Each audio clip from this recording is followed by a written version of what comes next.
মুহুর্মুহুর গুলিতে প্রকম্পিত টাইগারদের home of cricket খ্যাত সবুজ গালিচা। দক্ষিণ আফ্রিকা থেকে 4 সদস্যের প্রতিনিধি দল এখন মিরপুরে। একই দিনে তাদের সামনে চলেছে নিরাপত্তা মহড়া।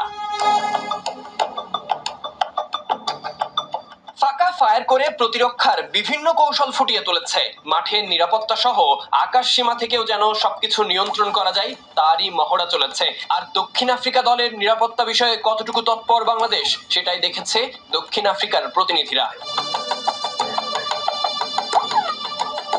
ঘরের মাটিতে দক্ষিণ আফ্রিকার বিপক্ষে 2 টেস্ট সিরিজকে সামনে রেখে যখন মিরপুরে চলছে বিশেষ মহড়া, তখন স্টেডিয়াম পরিদর্শনে 4 সদস্যের পর্যবেক্ষণ দল।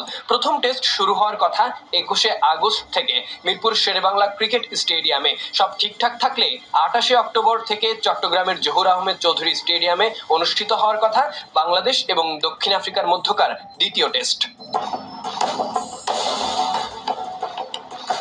তবে সবার মনেই প্রশ্ন, কেন এত নিরাপত্তা কর্মকাণ্ড?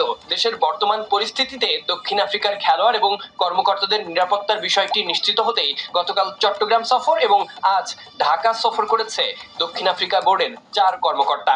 বাইরে কোনো দল যখন বিদেশ সফরে যায় তখন এরকম প্রতিনিধি পর্যবেক্ষণের ঘটনা নতুন কিছু নয়। সিরিজ পূর্বে নিয়মিত কাজেরই অংশ এটি। বাংলাদেশ দল এখন ভারতে আরো একটি টেস্ট খেলার অপেক্ষায়। আগামীতে আইসিসি টেস্ট চ্যাম্পিয়নশিপের 2টি টেস্ট খেলতে অক্টোবর মাসে বাংলাদেশ সফর করবে সাউথ আফ্রিকা ক্রিকেট দল।